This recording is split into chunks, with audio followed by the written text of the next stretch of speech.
सर्पदंश और अन्य कविताएं, ये कात्यायनी का नया काव्य संग्रह है। उससे एक और कविता, नवयुग की तिमिर कथा। गहन है यह अंधकारा। काफी लंबी यात्रा करके वे राजधानी तक पहुंचे थे। राजधानी के प्रवेश से पहले उन्होंने कपड़ों पर सूख चुके खून के धब्बों को धोया। हमाम में देर तक नहाए और सजे संवरे, और फिर राजधानी के प्रवेश द्वार की ओर बढ़े, जहां बौद्धिक जनों और अभिजन नागरिकों का एक शिष्टमंडल उनका स्वागत करने के लिए मालाएं, आरती की थाल आदि लिए खड़ा था, और नेपथ्य में स्वागत गान, शांति अहिंसा के गीत और देशभक्ति के गीत बज रहे थे। आने वाला कारवां फासिस्टों का था, जो बस्तियां जलाते, गिरोहों का घेरा डालकर शिकार करते, लाखों स्त्री शरीरों को नोचते, बच्चों को त्रिशूलों पर टांगकर नचाते, मंत्र पढ़ते और धर्म ग्रंथों का पाठ करते। दशकों की दूरी तय करके यहां तक पहुंचे थे वो। जब वो राजधानी की तरफ बढ़ रहे थे, पूरे देश को खून के दलदल में तब्दील करते हुए, तो लोकतंत्र को दिल से प्यार करते हुए उसके आदर्श रूप को धरती पर उतारने का सपना देखने वाले सुकोमल मन और शरीर वाले सुसंस्कृत भद्र बौद्धिकों ने उन्हें रोकने के लिए बहुत श्रम किया। कई 100 मोमबत्ती जुलूस और मौन जुलूस निकाले, अनगिनत भजन गाए, सूफी फकीरों की मज़ारों पर मोरपंखी लिए नाच नाच कर कव्वालियां गाईं, उपवास किए, राजघाट पर चरखा काता और प्रेम के ढाई आंकड़ों का प्रचार करते हुए हजारों किलोमीटर की पदयात्राएं की। लेकिन फासिस्ट थे कि आगे बढ़ते ही गए, और अब वे राजधानी में प्रविष्ट हो रहे थे। फिर भी भद्र सुसंस्कृत अहिंसावादी, दुर्निवार मानवतावादी, प्रेमवादी, कलावादी, सौंदर्यवादी, सेक्सवादी, प्रकृतिवादी बौद्धिकों ने फासिस्टों के हृदय परिवर्तन की उम्मीद नहीं त्यागी, और आज वो उनके खूनी लश्कर को बुद्ध, गांधी, तोस्ताय, निर्गुण संतों, तुलसीदास और सूफी संतों के रास्ते पर चलने के लिए प्रेरित करने के लिए, उन्हें संविधान और लोकतंत्र की पवित्र सीमाओं की इज्जत करना सिखाने के लिए बड़ी उम्मीदों के साथ उनका स्वागत करने नगर द्वार पर एकत्र हुए थे। अगली कतार में चल रहे फासिस्टों के नेताओं को माला पहनाने और आरती उतारने के बाद जब भेंट की गई संविधान की चमड़े की जिल्द चढ़ी सुनहरी इबारतों वाली क्लासिक रंग रूप वाली प्रतियां, तो वो हौले से मुस्कुराए। फिर फ्यूरर ने अपने बॉडीगार्ड के कंधे पर टंगे थैले से नींबू, मिर्च, चंदन की पट्टी, बबूत की पुड़ियों, हड्डियों, कंकालों, कोकशास्त्र और धार्मिक पुस्तकों के बीच से संविधान की एक प्रति निकाली, जिस पर खून के सूखे हुए धब्बे थे और जिससे सड़ी हुई लाशों की दुर्गंध आ रही थी। फ्यूरर ने त्रिपुंड लगे माथे पर शिकन डाली, वर्दी की सलवटें सीधी की और बगल में चल रही अपनी प्रेमिका की कमर में हाथ डाल फुसफुसाकर नागरिकों और बौद्धिकों के शिष्टमंडल के प्रधान से बोला, क्योंकि ये किताब तो हमारे पास पहले से ही है और इसके सारे अनुच्छेद हमने पवित्र मंत्रों की तरह रट रखे हैं, और हम जानते हैं कि इस किताब की जिल्द सलामत रखते हुए इसके सभी अनुच्छेदों और धाराओं को कैसे बदला जा सकता है। फिर वो खूनी कारवां बूटों की धमक से बुद्धिजीवियों के कलेजों को कपाता हुआ बढ़ गया राजपथ जनपद के चौराहे की तरफ, जहां चारों तरफ निगाहें दौड़ाते हुए फ्यूरर ने कहा, नजारा तो बहुत बढ़िया है, लेकिन हमें इनसे भी भव्य, इनसे भी अधिक आतंककारी, इनसे भी अधिक विशाल और इनसे भी अधिक गगनचुंबी ढांचे खड़े करने होंगे। इसलिए ये सब कुछ तोड़ और खोद डालो नया इतिहास बनाने के लिए। अब जो मिल रहा है ले लो, ज्यादा मुंह न फाड़ो, नहीं तो वो भी नहीं मिलेगा। हमने बड़ी बड़ी हड़तालें देखी हैं, उनकी जीते भी और हारे भी। अब मुमकिन नहीं कि मजदूर लड़कर और अड़कर कुछ ले सकें। जमाने की हवा मजदूरों के पक्ष में नहीं है। निजीकरण, उदारीकरण का दौर है, और मालिक बेचारा भी क्या करे। लंबी मंदी और ऊपर से कोविड के 2 वर्षों ने उसकी भी तो कमर तोड़ दी है। एक राष्ट्रीय वामपंथी ट्रेड यूनियन के राज्य कार्यालय ने कुर्सी पर अधलेटे, हाथ में कलावा बांधे, माथे पर लाल चंदन का टीका लगाए अधगंजे ट्रेड यूनियन नेता ने दांत खोदते हुए और पेट सहलाते हुए सामने खड़े मजदूरों के छोटे से समूह को फटकारा और दीवार पर टंगी घड़ी देखने लगा, जो पिछले साल से ही बंद पड़ी थी। पुरानी अल्ट्रा लेफ्ट सुरंगों से निकलकर संसद की तरफ जाने वाले राजमार्ग पर लंबा सफर तय कर चुकी पार्टी की सैकड़ों सदस्यों वाली सेंट्रल कमेटी के सदस्य इलाहाबादी नेता ने गुटखा चबाते हुए, दाढ़ी खुजाते हुए कहा, मुख्य धारा की राजनीति में अब हमारी भी पूछ है। इसी तरह धीरे धीरे बढ़ते हुए हम एक व्यापक वाम मोर्चा बनाएंगे। राज्यों से होते हुए शनै शनै केंद्र तक सत्ता में आएंगे और फिर गाजा बाजा, हाथी घोड़े ऊंट आदि के साथ जुलूस निकालकर मंद मंथर गति से एकदम शांतिपूर्ण तरीके से समाजवाद लाएंगे। गधे तो वैसे भी बिन बुलाए ढेर सारे आ जाएंगे। हमें जनता से अटूट एकता कायम करने के लिए होली दिवाली ही नहीं, तीज, जियोतिया, भैया दूज, छठ वगैरह भी त्योहार मनाने होंगे। माता की चौकी भी बैठानी होगी और इस तरह हिंदुत्ववादियों की जमीन खिसका देनी होगी। हमें सभी जातियों के अलग अलग पार्टी सेल बनाने होंगे। मुसलमानों को सच्चा सेकुलर चेहरा दिखाना होगा। रैदास मंदिर जाकर अंबेडकर की प्रतिमा बैठाकर दलितों को साथ रखना होगा और जोर जोर से जय भीम और फुसफुसाकर लाल सलाम बोलते रहना होगा। जरूरत पड़ी तो झंडे का रंग भी हल्का कर देना होगा और समाजवाद तो हमारा 7 रंगों का पहले से है ही। एक दूसरी पुरानी संसदीय वाम पार्टी का नेता व्यंग्य से मुस्कुराया, कॉमरेड, क्या आप थोड़ा ज्यादा ही राइट नहीं जा रहे हैं अल्ट्रा लेफ्ट से दाएं बाजू की तरफ प्रस्थान करने के बाद? जनता से एकता बनाने के लिए हम तो पहले से ही बंगाल और केरल में ये सब कुछ करते आ रहे हैं और अब जरूरत पड़ी तो धर्म संसद भी बुलाएंगे, लेकिन सड़कों पर संघर्ष भी हम करते रहेंगे सुविधानुसार, प्रतीकात्मक ही सही, क्योंकि वैसे भी ये प्रतीकों की राजनीति का जमाना है। लेकिन सड़कों पर बीच बीच में उतरना तो हमारी पुरानी रवायत है और हमारी पुरानी पहचान भी है।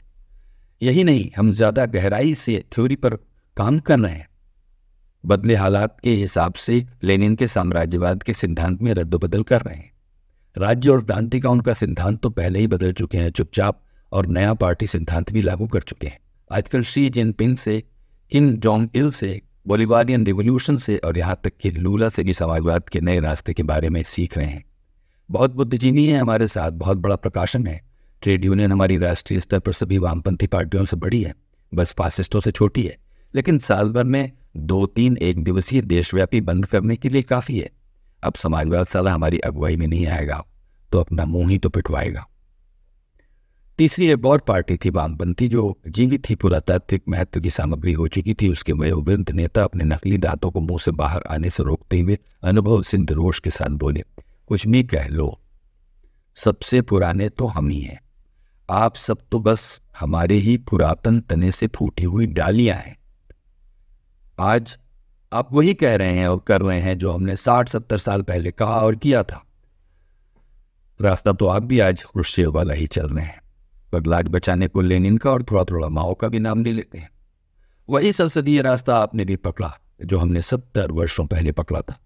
मूसर चलाते हैं तो काख ढापने की कोशिश बेकार करते हैं। हमारी मानिए तो हट छोड़कर साथ आ जाइए, राह चलिए क्रुश्चेव की, पर मार्क्स, एंगल्स, लेनिन, माओ, हो ची मिन, फिडेल कास्त्रो, चे, किम इल सुंग, ह्यूगो चावेज, काउत्स्की, टीटो, अल्ब्राउडर, डेंग ज़ियाओपिंग वगैरह सबको पूज्य मानिए, सबकी फोटो एक साथ टांगिए, बदकुचन मत कीजिए, बाल की खाल मत निकालिए। सभी सैद्धांतिक बहसें बकवास होती हैं, प्रैक्टिकल बनिए। सच तो यह है कि समाजवाद अब धीरे धीरे भी आने से रहा। जनता को भले ये बात मत बताइए, लेकिन अगर नेहरू वाला समाजवाद भी मिल जाए तो अहोभाग्य समझिए। नहीं तो नव उदारवाद को ही थोड़ा मानवीय बनाने की कोशिश कीजिए और हर मंगलवार को उपवास रखकर राजघाट पर चरखा काटिए। फिर तीनों वामपंथी दलों में आम सहमति बनी कि फासिस्ट से लड़ने के लिए सभी गैर फासिस्ट बुर्जुआ दलों के साथ एक व्यापक संयुक्त मोर्चा बनाया जाए। समस्या ये थी कि इन वाम दलों का ही कोई मोर्चा टिक नहीं पाता था और जिस भी बुर्जुआ दल को ये मिलकर फूलों का गुलदस्ता भेजते थे वो किसी न किसी सुबह फासिस्टों के शयन कक्ष से अंगड़ाई लेता हुआ बाहर निकलता पाया जाता था। फिर भरपूर आशावाद के साथ तीनों वामपंथी दल कोशिशें जारी रखने और कुछ प्रतीकात्मक संघर्ष करते रहने का संकल्प लेते थे और फिर एक स्वर से कहते थे, हालात इतने कठिन हैं कि अकेला जो राज्य है हमारे पास उसे बचाना भी मुश्किल हो रहा है। ऐसे में अगर जेएनयू में भी हम किसी तरह टिके रह सके तो ये वामपंथ की एक ऐतिहासिक उपलब्धि होगी। कई किस्म के रंग बिरंगे क्रांतिकारी वामपंथी भी थे देश में। कुछ की खड़ी की सुई अभी 20वीं सदी के पूर्वार्ध में ही अटकी हुई थी। जमीन जोतने वाले तो कभी के मालिक बन चुके थे और उनमें से जो छोटे मालिक थे वो पूंजी के हाथों अपना मालिकाना फिर से खो चुके थे जमाने पहले और उजरती गुलामों की कतारों में शामिल हो चुके थे। इतिहास के टाइम कैप्सूलों में कैद ये क्रांतिकारी फिलहाल सर्वहारा के संघर्षों को स्थगित करके मालिक किसानों को लाभकारी मूल्य दिलाने के लिए राजधानी को घेरे बैठे थे। कुछ दूसरे भी थे जिनका मानना था कि सारी गलती ये थी कि कम्युनिस्ट हमेशा हरावलबंद मजदूरों के आगे आगे चलते रहे और उनकी पहलकदमी को कुचलते रहे। अब हमें मजदूरों के पीछे पीछे चलना होगा और वो जहां लेकर जाएं उसे ही समाजवाद मानकर खुश खो लेना होगा। कुछ इतने क्रांतिकारी थे कि उन्होंने विचारों की जगह बंदूक को स्थापित कर दिया था और जंगलों में छापामार युद्ध लड़ने के लिए दशकों से मोर्चा जमाए बैठे थे। उनकी समस्या ये थी कि जंगल लगातार घटते जा रहे थे और आदिवासी क्रांति से आगे बढ़कर एग्रेरियन रिवोल्यूशन करने के लिए मैदानी इलाकों में उनके आ पाने की संभावनाएं भी दूर दूर तक नजर नहीं आ रही थी। और भी बहुत सारे कथित क्रांतिकारी वामपंथी बौद्ध भिक्षु थे जो जीवन और सिद्धांतों से बराबर दूरी लिए हुए रहस्यमय अबूझ मंत्र पढ़ते रहते थे और घंटा डुलाते रहते थे। आपस में वे मित्र हो जाते थे जब शत्रुता से ऊब जाते और फिर मित्रता से ऊबने पर शत्रुता कर लेते थे। एकता से ऊब कर वो फूट कर लेते थे और अकेलेपन से घबराकर एकता। और ये सब कुछ वो इसलिए करते थे कि वो बस यही कर सकते थे। कुछ और भी थे क्रांति से स्वैच्छिक अवकाश लिए हुए स्वयंभू मनीषी चिंतक।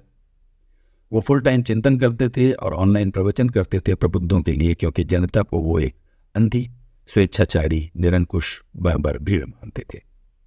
जनता को ही वो शाप देते रहते थे कि उसने फाशिज्म को चुना खुद पर शासन करने के लिए। उनका कहना था कि ये जनता है ही इसी लायक और इसे पूजने वाले क्रांतिकारी खुद भी बकलोल हैं जो कुछ भी करने के काबिल नहीं है। क्रांतिकारी वाम से बेहद नाउम्मीद वो संसदीय वाम को बस पासिंग मार्क्स दिया करते थे और दाएं बाजू के बौद्धिकों से डेमोक्रेसी पर डायलॉग करते थे और कला के बूढ़े गिद्धों से साहित्य के रहस्य जानने समझने की कोशिश करते थे। यूं तो वो अपने लिए एक नई जनता चुन लेने के लिए एकदम आतुर थे, लेकिन इसकी कोई सूरत निकलती नजर नहीं आ रही थी। उनमें से कुछ ने सुझाव दिया कि अगर इस जनता को थोड़ा थोड़ा करके America, Germany, France, Britain, Canada, Australia आदि देशों में पहुंचा दिया जाए और वहां के लोगों को थोड़ा थोड़ा करके यहां बसा दिया जाए तो शायद समस्या कुछ हल हो सके। कुछ इतने निराश थे कि कहते थे कि इससे कोई फायदा नहीं होगा, उल्टे यहाँ के लोग वहां वाले लोगों को भी अपने जैसा ही बना देंगे। फिलहाल तो उन सबका यही मानना था कि उदारीकरण के इस दौर में पूंजी के साथ शायद कुछ विचार और आधुनिकता के ऐतिहासिक प्रोजेक्ट के कुछ संगठक तत्व भी आ जाएं पश्चिमी दुनिया से और इस अंधेरे महादेश की बर्बर जनता का भी कुछ भला हो जाए। 21वीं सदी के विकट फासिस्ट अंधेरे में 3 प्रगतिशील जनवादी लेखक संगठन थे बड़े बड़े, बाकी छोटे छोटे गुट गिरोह तो दर्जनों थे। एक दिन तीनों लेखक संगठनों के चक्रवर्ती नेता मिले फासिज्म के विरोध में मोर्चा बनाने के ऐतिहासिक कार्यभार को पूरा करने के लिए और इतिहास में अपना नाम अमिट अक्षरों में दर्ज करने के लिए।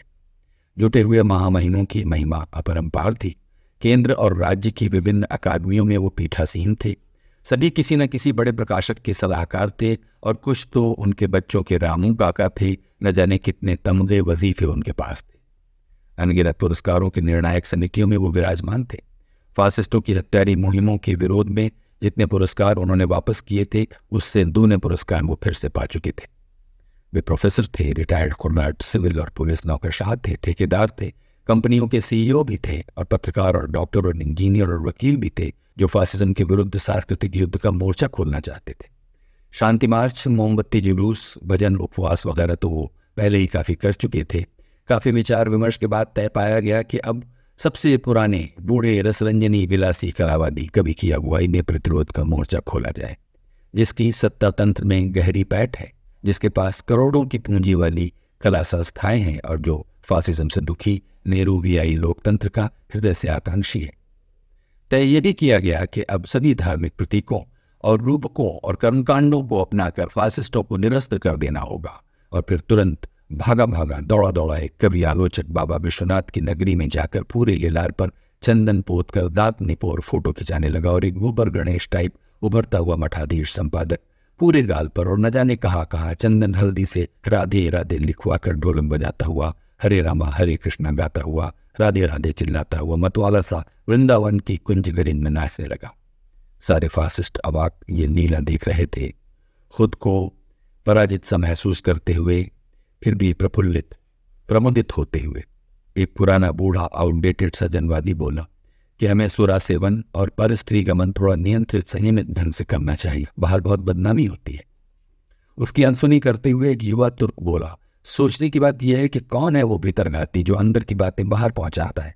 इससे तो हमारी सारी रणनीति दुश्मन तक पहुंच जाती होगी और जनवादी साहित्य की बदनामी होती होगी। सोनन माहौल गर्माते देख एक प्रौढ़ आलोचक ने उपलब्धियों की चर्चा छेड़ और बोला, आज की तारीख में सभी बड़े प्रकाशक हमें ही छापते हैं और कम से कम दरियागंज में तो हमने दक्षिण पंथ को बहुत पीछे छोड़ दिया है।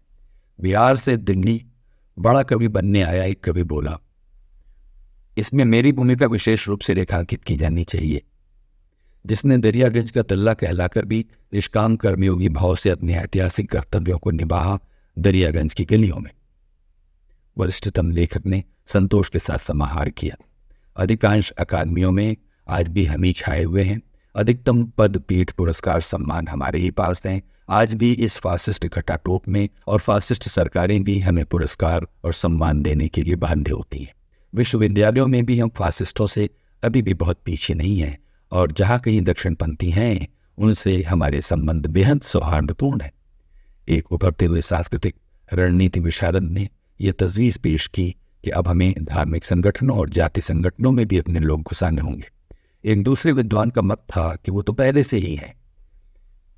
सभा विसर्जन के बाद बाहर पान की दुकान पर इत्तेफाक से ही शायद जुट गए एक ही जाति के कई कवि लेखक। स्वयं को महाकवि मान चुके कवि ने पान की गिलौरी दबाते हुए कहा, हमारी पूरी कोशिश होनी चाहिए कि तीनों लेखक संगठनों में भूमिहारों की ही कूकी बोले। हमें एक दूसरे को सच्चे बिरादर भाव से आगे बढ़ाना होगा, जैसे साहित्य चिंतक के रूप में फलां को, आलोचक के रूप में चिलां को, कथाकार के रूप में डिमका को और महाकवि के रूप में तो मैं हूं ही।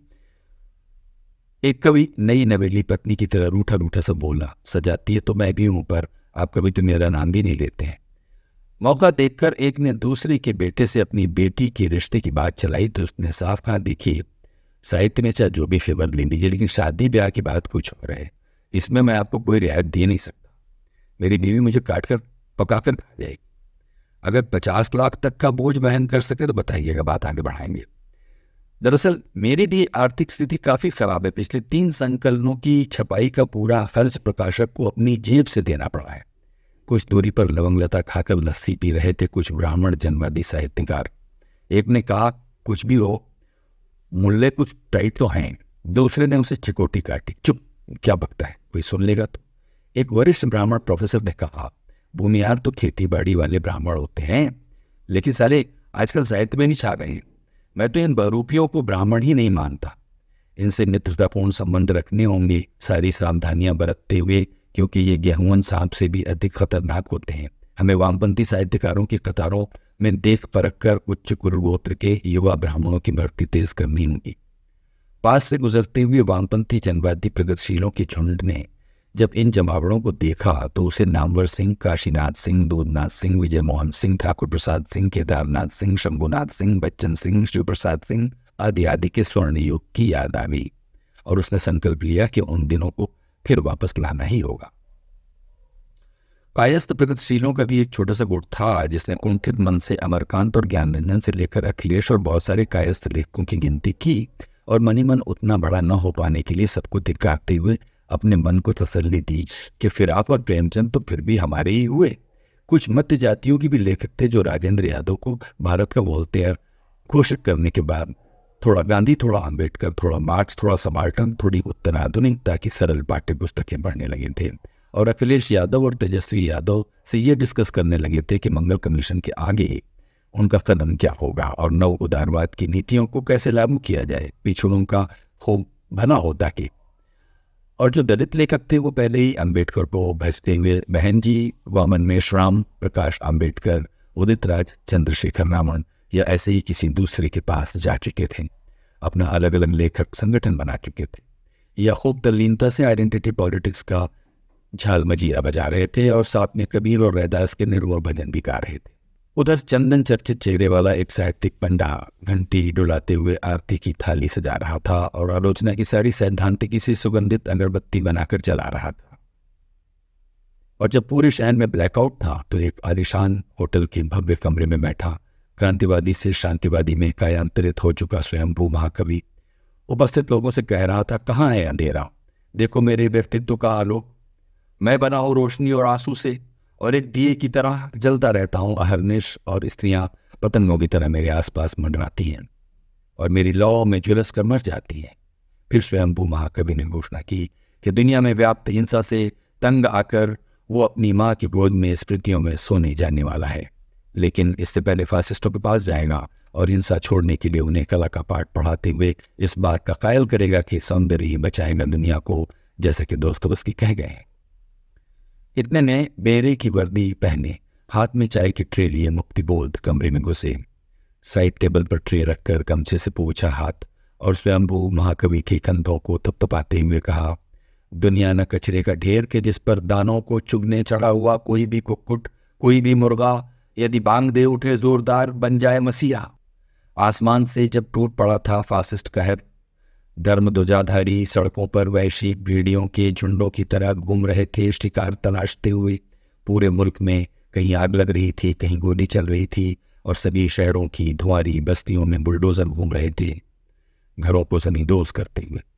और बच्चे चीख रहे थे और माएँ बिलख रही थी और राष्ट्रपति भवन में पद्म पुरस्कारों का वितरण हो रहा था और साहित्य अकादमी में बहुत बड़े बड़े जनवादी कवि कविता पढ़ रहे थे और IIC में सबसे बड़े प्रकाशक की ओर से कविता की सदी की सबसे महत्वपूर्ण किताब के लोकार्पण के बाद कुछ खाने पीने का विनम्र सुसंस्कृत सा प्रोग्राम चल रहा था। लोग अब भूख और आत्महत्याओं और बेरोजगारी और महंगाई के बारे में बातें ही नहीं करते थे, या इतनी कम बातें करते थे कि लगता था कि जीवन की इन सारी दुर्दशाओं और आपदाओं को वो स्वीकार कर चुके हैं और किसी भी तरह के बदलाव की न तो उन्हें कोई उम्मीद है और न ही कोई ज़रूरत। फिर भी इस आभासी दुनिया से अलग दृश्य के भीतर कुछ दृश्य थे और फिर उन दृश्यों में भी कई दृश्य थे। वेदना के रक्त से लिखे गए लाल लाल घनघोर पोस्टर गलियों के कानों में बोल रहे थे, उपेक्षित काल पीड़ित सत्य का संदेश। दूरस्थ क्षितिज से कोई इंद्रधनुष भेज रहा था भविष्य संकेत। कहीं चेहरों पर शुद्ध बारूदी धुएं की झार आ रही थी। दुर्गम यात्राओं के लिए संकल्पबद्ध कुछ यायावर अनाशा की अंधेरी खाइयों को पार कर बढ़ रहे थे दुर्गम पर्वतों के उस पार, जहां किन्हीं बाहों में प्रतिपल कांपता रहता था अरुण कमल एक। कला और कविता की दुनिया में इतने व्यभिचार और दुराचार के बाद भी कुछ लोग अभी भी जनचरित्री कविता में भरोसा रखते हुए उसे आवेग त्वरित काल यात्री मान रहे थे और उसमें आगमिश्यत की गहन गंभीर छाया देख रहे थे। वही थे जो बीहड़ घाटियों और दर्रों को पार कर जनसन ऊष्मा से आप्लावित हो रहे थे। उन्होंने ही छापामार युद्धों के गुप्त ठिकानों पर जिंदगी के कोख से नए इस्पात को दिल के खून से रंग कर जन्म लेते हुए देखा था और उनमें उनका दिल भी शामिल था। 21वीं सदी के शुरुआती दशकों में जब कुछ लोग मार्क्सवाद का ही नहीं मनुष्यता और सभ्यता का भी सभ्यतापूर्ण ढंग से कबाड़ा पीट रहे थे और कुछ कवि आलोचक और चिंतक सत्ता और पूंजी के साथ और फ्यूरर और उसके सभी कमांडरों के साथ सुरक्षित संभोग के लिए कला और साहित्य के सभी रसायनों और पदार्थों से नया कॉन्डोम और मादक परफ्यूम तैयार कर रहे थे, तब भी कुछ लोग थे जो चतुर्फिजान दुनियादार दुर्दांत विद्वानों की नसीहतों उपहासों और विमर्शों पर ध्यान दिए बिना मार्क्सवाद को अपने कर्मों का मार्गदर्शक और क्रांति का विज्ञान बता रहे थे। अब भी वो मानते थे कि सही विचार जनमानस तक पहुंचने के बाद प्रचंड परिवर्तनकारी भौतिक शक्ति बन जाते हैं। 21वीं सदी के अंधेरे में घुले सभी रसायनों को अलगाते हुए वो अपने समय को समझने की कोशिश कर रहे थे और नए सिरे से इतिहास का समाहार कर रहे थे। विपर्य के ऐतिहासिक दुष्काल में चीज़ों और हालात के सभी बदलाव को समझते हुए वो एक नई शुरुआत की भूमिका लिख रहे थे, क्योंकि विकटतम विपर्य भी कभी जीवन की स्थायी गति नहीं हो सकता।